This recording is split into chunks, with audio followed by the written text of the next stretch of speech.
Yo, what's up? It's Zelda. We're tuning in with the Weather Watcher. I don't gotta look back now, been stuck in mazes. Thinking turned to vision, so I'm just gonna erase it. I get far away sometimes, I drift away my mind. I can't escape these highs, I frequent daydreams. Maybe, don't want no one to save me. I'm feeling it so faintly, remember it's so faintly. Zelda, Weather Watcher, thank you for sitting down with us today. No, thank you for having me. Definitely. So, before we get into it, how you been personally? I've been good, I had a rocky year last year, so I've just been super focused on growth, healing, and just kind of trying to take it easy into this next year. So, doing pretty well. Wanted to get into the early days of Zelda and what it was like starting music, or even a little before that. What was kind of your inspiration for even pondering doing music? I always wanted to be a producer because I thought maybe the artist thing wouldn't be for me. But then I just went for it. Definitely. Did you make any attempts at trying to start producing? When I was younger, I would just get on GarageBand and fool around on my parents' Apple, but that's about it.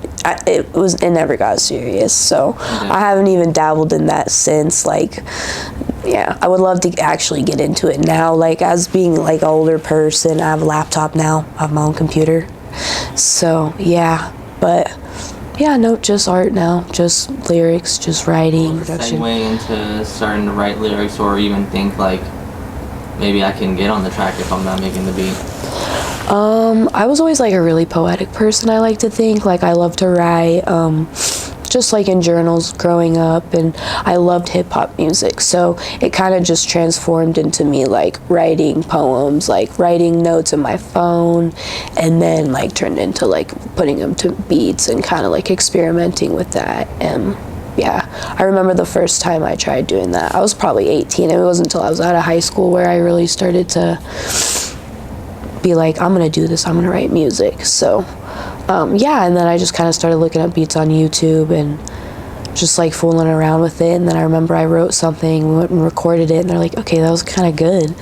So after I kind of got a visual, I could do it, then I just kind of went for it, studied the craft, listened to a bunch of different artists and stuff. What was the style like back then, the early days of Zelda? And was it way different than it is today? I don't think so. I think it's pretty still lo-fi, actually, back then. Just super more slow, melodic stuff. But now you'll get more bars, more cadences, probably more stuff like that from me. It's a lot more, I guess you could say, than my older music was. So none of that music is up anymore, but oh, really? No. And so what's the time frame looking like from that set of music till now, and the stuff you want to have stay posted? So let's see, when I first started making recording, I was 18, and now I'm almost 25, so that's 7 years or so. So all that music was pretty old, and I actually recently deleted it. So a year ago I was decided to take it down, but it was on a whole another page that nobody knew about, so it was easy for me to just kind of sneakily take it down. But now I don't think I would be able to do that. I don't think I would be able to just take down any of the music I've recently been posting, because it's on every platform, and I don't have any plans on taking it down. All of the music that I have up should be up forever, per se, so we'll see what happens. Solid work. And just have a momentary lapse and just delete all my content. You never know, but I'm just kidding. Was there a reason for you to kind of seal that chapter and just say, everything up until this point, I'm starting fresh and erasing the history and going forward from here? Was there a reason for that, or any significant stories during that time period before you started your new releases? With the old stuff, I think I really just felt like disconnected from that part of my life. I went through a lot of stuff, and when I'd listen to the music, it would kind of like trigger that memory, like thought pattern. So I just kind of wanted to like leave it there. I didn't want it to resurface, so I just kind of let it go, you know? Like I don't even know where those files are anymore. Like they're just gone. But yeah, and then with the new music, I just reached a point where I needed to accept myself and like what I was doing and where I was at as a person. And so I just needed to like create something and not judge it and just put it out. And that's what I did. And so that's kind of what I still try to do. Like every time I'll like make a song, I'll try to just, you know, accept it for what it is and not judge it and just kind of go with it. So. For those who don't know, where are you exactly from, and how'd you find your way to the Reno scene? I'm from Elko, Nevada. It was like a small rural town in the northeastern corner of Nevada. And I started making my way out to Reno, mostly just by social media. Like I come out here a lot, you know, I lived like coming back and forth to Reno as a kid, so I'm familiar with the area. But when I wanted to just kind of start getting into music, I just started following a bunch of artists in the area that I thought were dope and reaching out to them, talking to them, eventually coming here and working with them and stuff, just like making a trip out of it, you know, just to do something fun, like try to, you know, do something different. And yeah, that's like literally it. Like that's all I did, and it ended up like working out really greatly for me. Like I chose some really cool people for sure to like work with, and they were wanting to work too. So yeah, it really worked out. But social media, it's crazy. It's a crazy thing. And then I remember I went to a couple shows out here. I remember I saw the Castaways at like one of the very first shows I went to, and like I followed them after that. You know, I wasn't even putting music out at that time yet, but yeah, like just stuff like that. There's a little scene of artists actually from Elko. There's a lot of people out there making a good name for themselves. Yeah. What's it like, you know, having peers in a small city who also kind of trying to pursue the same thing as you? It's pretty cool, like watching all of us do our thing, because we're all from like a small town. We're all trying to do something big. So whenever the shows and stuff do come together, it is pretty neat to watch, you know. The small town, like everybody joins up and gets together. Lately, I haven't been working with too many artists in Elko. Not even gonna lie. There is some dope ones out there though. Crossfade, shout out Macavina. I'm trying to think. Bullseye, shout out Bullseye. He doesn't even live, he just moved to Reno actually. I need to link you in with Bullseye. He's a cool guy. But yeah, no, there's a lot of different, shout out Ilzakill, like guys out there, and they're all like working hard, you know, doing their thing, and it's cool to watch for sure. And a lot of them are making a lot of progress too, just in that tiny ass town. So yeah, it's pretty inspiring, if I do say so myself. I think Stu J made a post about a song called So Special that had just came out, like I believe Valentine's Day around that time. Yep. And I was like, oh wow, that's a new name. Checked it out, and I was immediately mind blown. What can you say about that song kind of kicking off that wave of new music that you've been releasing ever since? So Special for me was like a breakthrough moment, because I just like didn't like myself as an artist. Like I was having a really hard time with my craft. Like really, I mean, like I was like having a writing block thing for like years. Like I could not write at all, and that's pretty much why I didn't put any music out for like multiple years.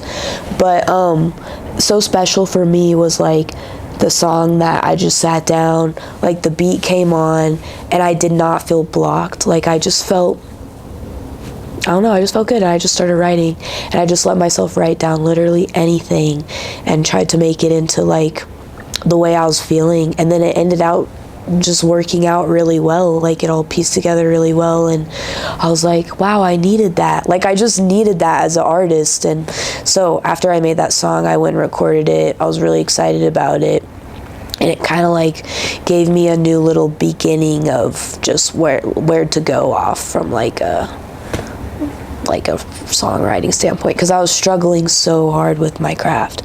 So that song was kind of just like reassurance that I could actually write a song, you know what I mean? And it was, like I said, some really like close to heart type things in that song, so it was like nice to just like say stuff like that and it be well received and people liked it, and that was nice, you know. Yeah. I was like, okay, I can do this. Like, I'm being a little bit too hard on myself. I think I'm overthinking this a little bit too much, maybe. But yeah, so then after that, it made it a lot easier for me to just kind of like transition into writing, and I got into this little, I'd say, more kind of like lo-fi, like super introspective type like sound slash like vibe thing, you know. I just really got into that niche and let myself feel it out and like write whatever, and I wrote a few, you know, I think I got a couple songs out of that, and yeah, and it really helped me as an artist. Now I feel like I'm kind of entering a new phase, you know, maybe like a little bit not so introspective, not so heady. When I first saw that song, I was like, I have to go back and see the catalog. And at that time, There was nothing, but yeah. There was one, and I guess the only lasting older song, Rear View. Yep. That one was that was bars. So I was wondering, what was your reason for, you know, out of all the songs you deleted from before So Special, what made you want to kind of bring that one back, or at least have it still posted? Oh, the Rear View track.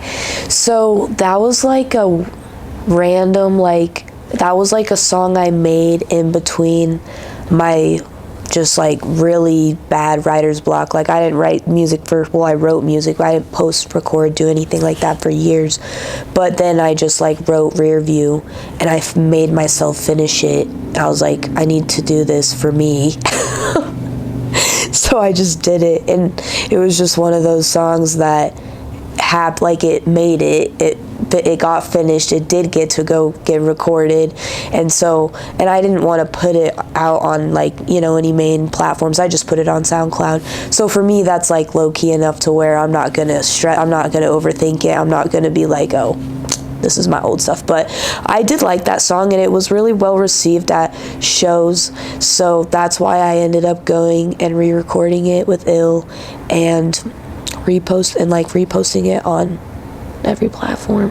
So that's kind of why that song stayed, because it was just, people liked it, and that show, mostly at the shows, like, they just liked it. So I was like, all right, we'll do something with this one then. Yeah, people like the hyphy vibe, so I'm like, all right, we'll keep it up. Like, screw it. Happy So Special, and kind of go on the string of, on a good run of releases, like, you know, songs like Ignite, the one off SoundCloud, Mantra, and then Diamonds, and then my personal favorite, Dissociate. Yeah, that's my favorite too, actually. It's a good one. So what can you say about that string of songs, that time period? Any significance to the releases of those, and anything worth mentioning for those who enjoy those records? When I was making literally all these songs, like, I was just like really, I want to say like lost as a person, you know. I didn't know what I was doing, and I knew that, and I was okay with that. I was just like at peace with the fact that I didn't know, you know, where I was gonna